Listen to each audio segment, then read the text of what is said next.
Dit programma wordt mede mogelijk gemaakt door Stichting Jambo en Stichting Nelissen Smit-Fonds.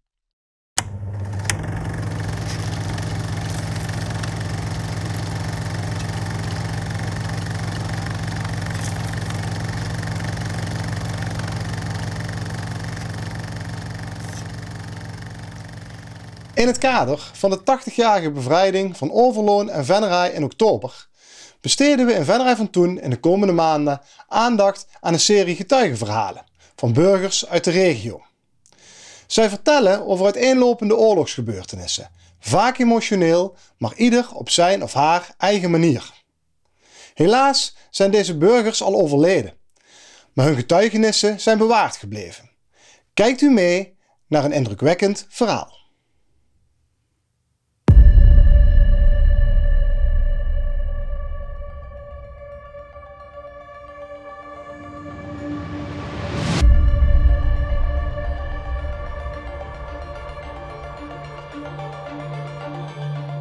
Ik ben pas 81 geworden en ik woonde in 1944 in het ouderlijk huis, Eindstraat 21 Venray, en heb daar dus de hele oorlog doorleefd.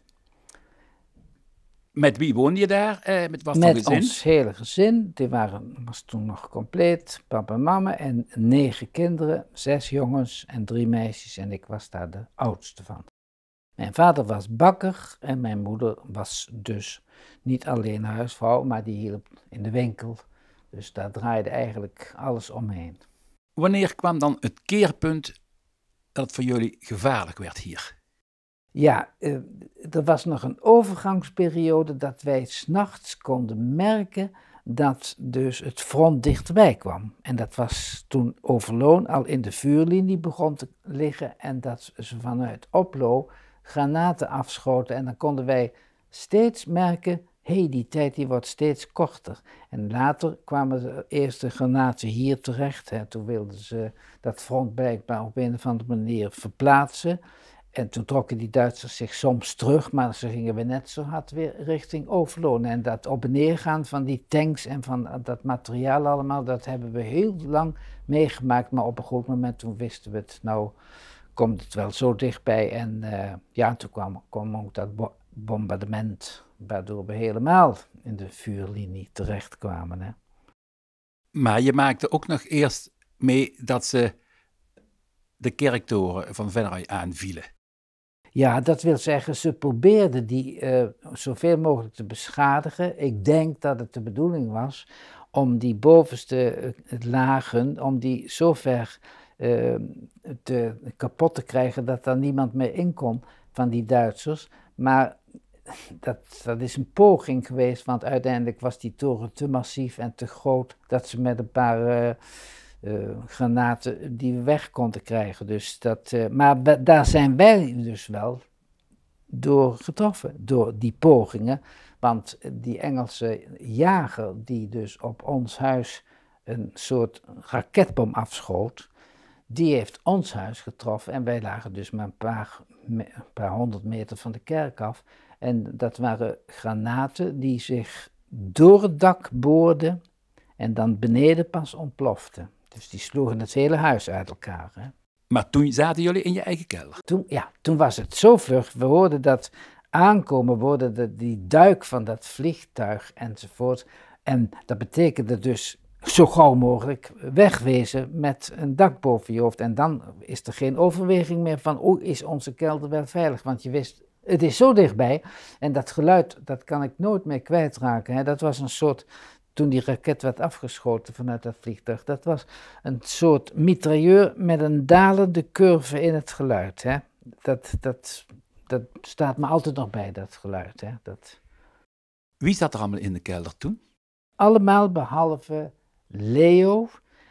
Je had daarin gezet dat het dus dat ze in de bakkerij waren, maar ze waren in de winkel nog een klant aan het helpen. In de bakkerij waren ze er waarschijnlijk ongewond uitgeraakt, maar in de winkel, daar is dus midden op dat ding gevallen. En mijn vader die was nog een klant aan het helpen, nota bene, met Leo samen. Maar de rest zat dus allemaal in de kelder. Kun je omschrijven wat er toen precies gebeurd is? Ja, Dat zijn allemaal, je kunt het wel omschrijven en je kunt het ook nog wel in je herinnering naar boven halen, maar eigenlijk is dat een soort roes. Er gebeurt iets wat je nooit hebt meegemaakt, er komen effecten op je af waarvan je denkt, wat gebeurt er nu allemaal? En dat betekende dus, wat ik straks al noemde, een soort diepe zucht en een knal erachteraan. En dan verder was het alleen maar stof en rook en gruis. En hoe ontdekte je dat vader gewond was? Ja, nou moet ik dus weer zeggen dat er een soort instinct naar boven komt. Dat is een soort analyse die je achteraf pas kunt geven. Er is maar één drang, en nu had ik die als oudste natuurlijk sterk, omdat Leo al gewond was. Dat had ik al gemerkt. Die stond in de winkel en mijn vader idem. Dus die twee, die kon je, ja, die moest je uitschakelen. Dus ik had als oudste de zorg dat die kinderen allemaal heel naar het klooster konden, waarvan we wisten dat daar een veilige plaats was. Hè. Dat klooster had 5 of 6 verdiepingen en er waren al veel mensen uit andere dorpen uit de buurt, van Mazees enzovoort. Dus die zaten daar al een paar dagen en dat was onze redding. Dus die verhalen, hoe hij gewond was en hoe het met Leo was, die heb je pas later gehoord, maar je hebt een paar flarden. En ik weet niet of ik dat zal beschrijven van, maar het is dus gebeurd dat mijn moeder mijn vader zag liggen en het bloed dat gutste uit zijn voorhoofd en daarbij lag zijn oog op zijn wang. Daar was een splinter blijkbaar achter het oog binnengedrongen en die is er hier weer uitgekomen en dat oog lag op zijn wang. Ze heeft in een soort instinct dat oog in die holte teruggeduwd en toen is ze de straat opgerend en heeft de eerste beste die ze zag aangeklampt. En dat was nota bene een Duitse soldaat die van het front terugkwam. En die vroeg ze dringend om te helpen, want haar man was levensgevaarlijk gewond. En die man komt naar binnen, wilde eigenlijk niet helpen, want zijn oordeel was heel gauw geveld. Die man haalt het ziekenhuis niet eens. Maar goed, hij is toch zo aardig geweest om op het dringende verzoek van mijn moeder, het was meer een bevel dan een verzoek, zijn noodverband uit zijn zak te halen en het heel strak te verbinden nadat zij dat oog had teruggeduwd. Hè. En toen hebben ze met particulieren die toevallig in de buurt waren en wat voor vervoermiddel is me een raadsel, maar is hij toch naar het ziekenhuis gebracht. En Leo, die een gewonde voet had, die is dus zelf strompelend, en hij kon maar op 1 been steun vinden, is hij naar hetzelfde klooster gegaan als wij en is daar verbonden en is later met een 3-wieler, een soort bakfiets, is hij naar het ziekenhuis gebracht. Dat was dokter San Giorgi en die vroeg aan hem, hoe heet jij? En toen noemde hij zijn naam, Leo Kronenberg. Ach, mijn hemel, zegt hij, dan ben ik met jouw vader 3 volle uren bezig geweest. Bid maar veel, want ik zie het niet gebeuren dat die er nog doorkomt. Dus die zei eigenlijk hetzelfde als die Duitse soldaat. Nadat hij hem nota bene geholpen had. En die heeft met petroleumlicht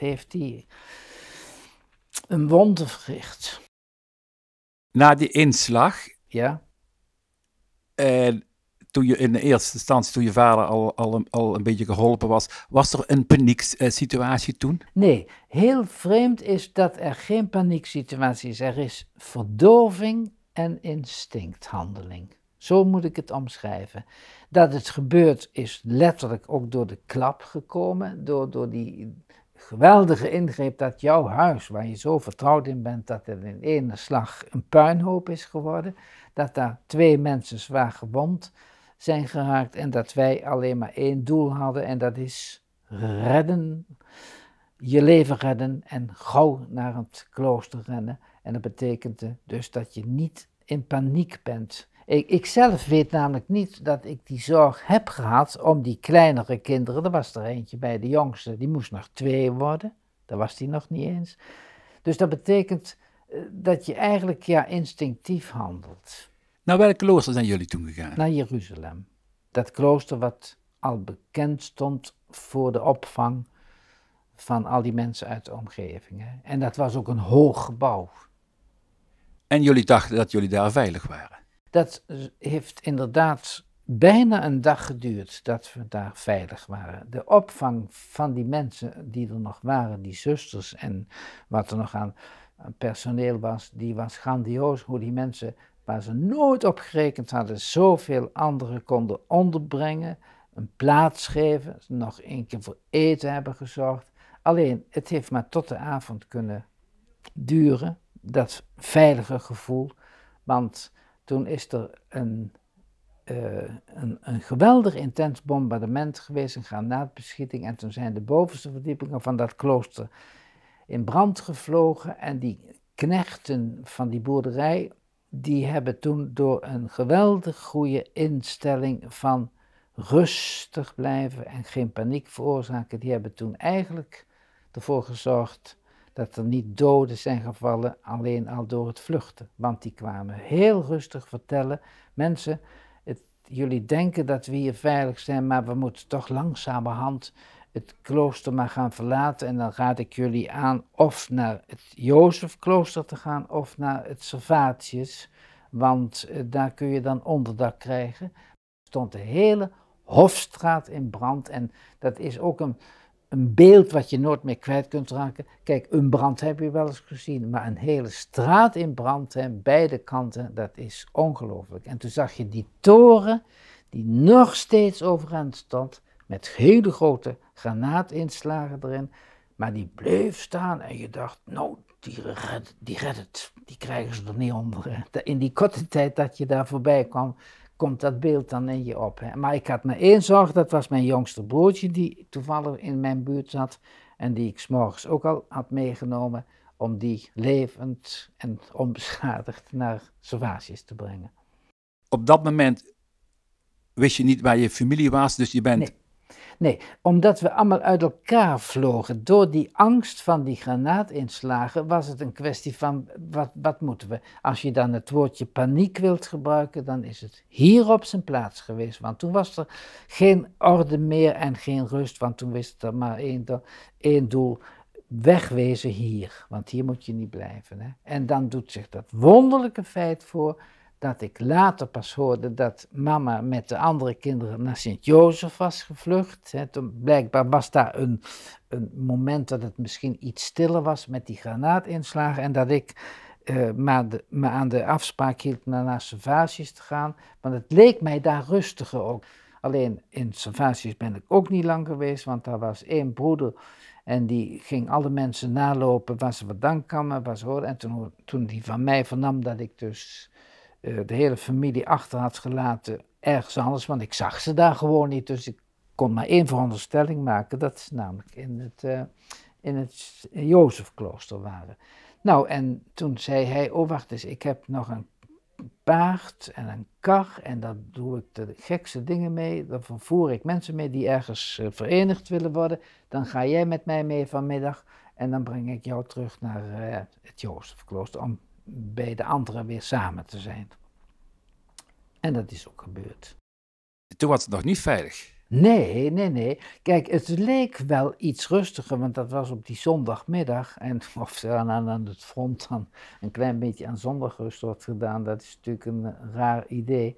Maar in ieder geval, het leek rustiger. Totdat op een goed moment de granaten weer begonnen te fluiten. En dan is er maar één ding, van die kar af, een kelder induiken die je ziet. En dat hebben we 2 keer gedaan in de Heuvelstraat, in de buurt van het klooster.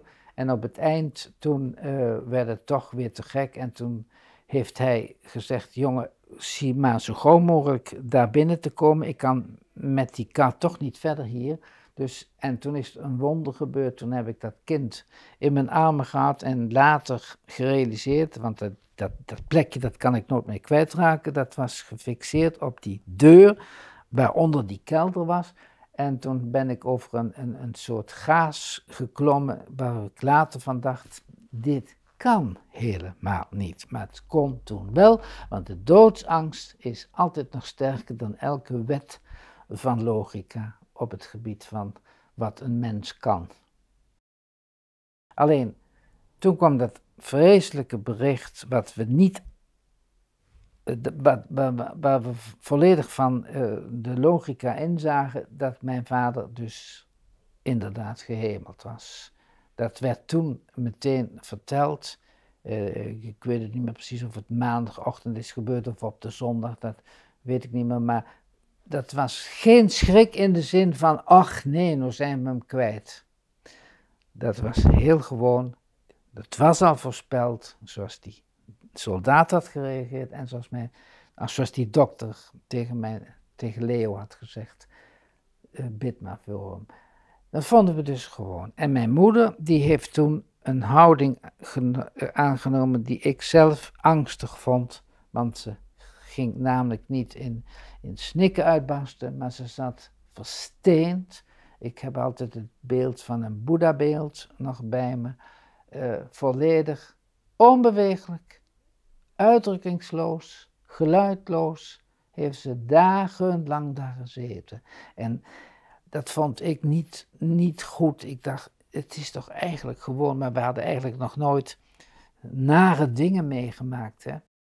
Dus met andere woorden, wij wisten weinig van ziektes en van ongelukken en dat er dus verteld werd, dat is gebeurd, was gewoon. En dat mijn moeder zo reageerde, was haar manier van verwerken. Ze uitte zich niet, maar ze was helemaal als het ware ingekapseld in haar verdriet. En toen is er later, na een paar dagen, is er een bericht gekomen, omdat er geen verbindingen waren, geen telefoon. En die afstand naar het ziekenhuis, die was nog, denk ik, nauwelijks 2 kilometer. Maar die heeft iemand overbrugd door er een hele dag over te doen. Van huis naar huis, van kelder naar kelder. Dan weer een uur ergens hangen voordat het veilig was. Dus die beschietingen die bleven doorgaan. En vandaar dat dat dus op die manier is gebeurd. Dat er dus tussen het aanmelden van hij is er niet meer en het bericht van jawel, hij is nog in leven. Ik heb hem vanochtend nog gesproken. En toen kwam dat dramatische moment dat ik de grootste angst heb gehad dat mijn moeder daarin zou blijven. Hè. In dat verwerken dat het niet waar was. Van dat ingekapselde en doodstil zitten naar weer in leven terugkomen, dat was eigenlijk te groot. Hè. Toen heb ik angst gehad. Ja, ik ben wel vaak bij haar gaan zitten. Ik heb wel tegen haar gezegd, mama, waarom huil jij toch niet? Maar ze gaf niet eens antwoord. Het was net of ze niet helemaal er nog bij was. Hè. Hoe heb je dat zelf meegemaakt? Zo'n bericht, Ja, dood, niet dood? niet dood, ja, dan... Kijk, ik was de oudste, maar ik was pas 16, wat ben je dan? En ik had geen idee hoe de toekomst eruit zou zien. Geen huis meer, dus met andere woorden geen dak meer boven je hoofd, geen voorzieningen. Wat moet er gebeuren? De hele bakkerij kapot, het winkel ligt stil, winkel was vernietigd.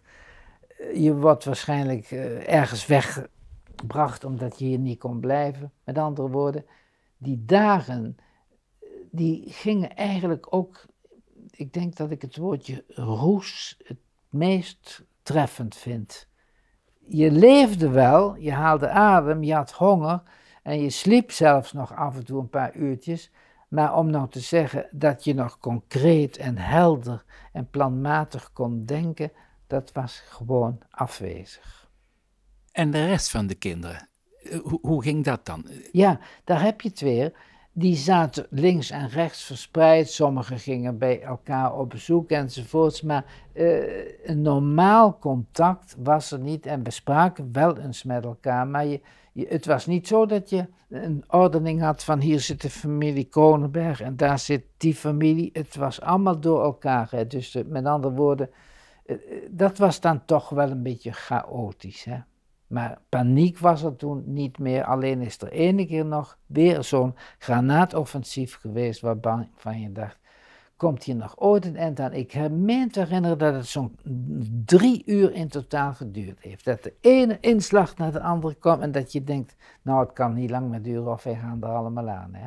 En toen is er ook nog een heel angstig moment geweest dat er zo'n echte zwaar bewapende Duitse soldaat, die waren zich toen aan het terugtrekken, die keldertrap afkomt en vroeg op een tamelijk barse manier, heb je zo'n Tommy's gezien? En toen dachten we, als hij toch nou maar niet een handgranaat naar binnen gooit uit een soort wraakactie. Hè? En toen die weg was en niks ellendigs had gedaan, en toen vlak daarna de eerste Engelsen kwamen, die zie je dan als afgoden. Hè? Wat gebeurde er met jou toen je de eerste Engelsen zag of hoorde? Hoe heb je dat meegemaakt? Ja, dat was grandioos. Hè. Dat waren geen soldaten, dat waren helden, dat waren afgoden, wat ik net noemde. Die kwamen dan weer zorgen dat wij bevrijd waren enzovoorts. En de taal alleen al, die was zo verrukkelijk. Ik had in juli had ik eindexamen MULO gedaan, dus ik zat nog wel een beetje in de Engelse spraakkunst. Dus ik kon me nog aardig verstaanbaar maken. Maar het feit dat je met die mensen het contact kon krijgen, dat was grandioos. Hè. Wat er daarna ook allemaal nog aan vervelende dingen gebeurde, dat kon niet opwegen tegen dat moment van die bevrijding. Hè. De Engelsen waren in Venray. Je was bevrijd. Maar plotseling moesten jullie alsnog weg. Hoe was dat? Bevrijd te zijn en toch weg moeten. Ja, dat is de grootste contrasttoestand die je kon verwachten. Kon je meemaken, hè? Kon indenken. Bevrijd zijn, dan ben je feest vieren. En dat heb je later gezien in de steden van Nederland. Toen daar de hongerwinter voorbij was. Hoe daar de mensen aan het hossen en aan het zingen waren en aan het dansen. Dat hebben wij niet gehad. Wij waren gewoon een verslagen kudde die wel van binnen het fijne gevoel van bevrijding hadden, maar door de leefomstandigheden eigenlijk zo ontzettend uit elkaar gehutseld waren, dat daar eigenlijk weinig van is gebleken. En vooral omdat toen het bericht kwam, en dat was zo logisch als maar kan, hier kun je niet blijven wonen. Hoe is dat vertrek in zijn werking gegaan? Daar zat toch een bepaalde ordening in zoverre dat er dus zoveel mensen op die dag weg moesten met zoveel transportmiddelen. Hè. Dat was geregeld met de Engelsen. Want die hadden er natuurlijk ook belang bij dat ze in een gebied oorlog konden voeren waar ze niet meer naar mensen hoefden te kijken, rekening hoefden te houden. Dus met andere woorden, het is eigenlijk in verhouding nog vlug gegaan. En hoe ze al die plaatsen hebben uitgezocht en hoeveel mensen daar gehuisvest konden worden, dat is natuurlijk aan jouw waarneming onttrokken gebleven. Hè? Dat werd geregeld, maar die overheidsmensen, of dat nou een puur militair gezag is geweest, in samenwerking met eigen politie of eigen gemeente, daar weten wij helemaal niets van. Hoe dan ook, op een goed moment reden de auto's voor. Dat waren gewoon Engelse auto's met zitplanken erop. Hè. Je werd in zo'n lange rij geperst, tot zover als het kon. En dan ging je erin zitten. En de grootste sensatie was dat je eindelijk weer eens een keer het oorlogsgebied achter je kon laten. Maar toen we door Overloon reden, toen wisten we helemaal wat oorlog was. Want daar was namelijk bijna geen steen op de andere gebleven. Bij ons waren het zwaar beschadigde huizen, halve huizen die nog overeind stonden, daken er vanaf.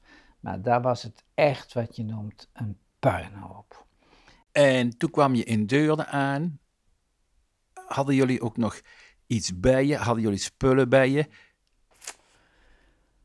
Datgene wat je aan had toen je het huis uitvluchtte. Omschrijf dat eens. Ja, je kleren. Dacht je nou werkelijk dat we nog tijd hadden om een tandenborstel? Waar hadden we die moeten zoeken in de puinhoop? We hadden niets dan hetgene wat je toevallig die morgen aan had. En verder geen pyjama, helemaal niks. Je was echt wat je noemt ontredderd en verslagen. Hè? En dat is een paar dagen zo geweest. Hè? Toen jullie in Deurne waren, hadden jullie ook nog contact met vader in het ziekenhuis? Wisten jullie hoe het nog met hem ging? Nee, Er was geen telefoon, er was niets. We hebben dagenlang afgewacht. We wisten wel dat ook het ziekenhuis een keer zou evacueren. En dat gebeurde ook. En ook hebben ze gelukkig hem die kant op gestuurd. En op een goed moment komt hij ook aan met een auto. En ja, we zagen eigenlijk een zwaar omzwachtelde man, waar nog maar een klein stukje van zijn gezicht zichtbaar was. Maar hoe die dan alweer iets in zich had van: jongens, we leven nog en we gaan weer verder. Dat vond ik heel sterk van hem. En dat hij ons als het ware een sterke indruk wilde geven dat hij niet verslagen was. Zo heb ik het ervaren. Hoe was de indruk toen je Venray binnenkwam voor de eerste keer dan weer? Nooit kan ik de geur meer kwijtraken van een verwoest huis, wat volledig in elkaar ligt. Dat is een bepaalde geur, hè? Puingeur, die is bijna niet te omschrijven. Hè? En zo rook het hele dorp eigenlijk. Hè? En wij hadden in onze kerk een schitterend orgel, hoe dat door ene klap, hè, dat cultuurgoed, hè, maar ook zo'n hele kerk, hoe dat in ene klap weg wordt gevaagd. Gewoon uit een soort stomme angst dat ze daar iets aan zouden hebben. Terwijl ze diep in hun hart al lang wisten dat het toch een verloren zaak was. Hè. Maar dan toch nog eventjes dat hele zaakje aanbrengen. Ik weet ook nog dat ik in de oorlog een keer ook heel emotioneel was geweest. Dat schiet me nou ineens te binnen. Nou, omdat ik toch het woordje kerk gebruik. Toen hebben ze die klokken weggehaald. En wij hadden hele mooie klokken. Die waren schitterend. Hè? En die werden weggehaald. En die kerels die dat deden, dat was vakwerk met katrollen en met kabels enzovoorts. En toen die lui die op een platte wagen hadden gehesen en ze weg gingen rijden en wouden ze instappen, toen hebben ze me vastgepakt met een paar man. Tot ziens in de hel! Zo kwaad was ik, hè. Wat heeft je diepste geraakt in al die tijd? In alles wat we tot nu de revue hebben laten passeren, zou ik willen samenvatten het moment dat we ons realiseerden dat we eigenlijk allemaal dood hadden moeten zijn en dat dat niet gebeurd was, dus dat we levend uit die puinhoop vandaan kwamen. En het tweede punt, dat was het moment van mijn moeder, dat ze dus hoorde dat papa toch nog leefde en dat ik toen zo'n angst heb gehad dat ze dat niet kon verwerken. Nadat ze zo lang stil was geweest. Hè? Want er was geen normale reflectie en spontaniteit geweest. Hè? Ik denk, dit kon wel eens te veel zijn. Toen heb ik echt angst gehad. Maar dat is toch goed afgelopen. Die twee momenten, die herinner ik mij als, laat ik zeggen, die springen eruit.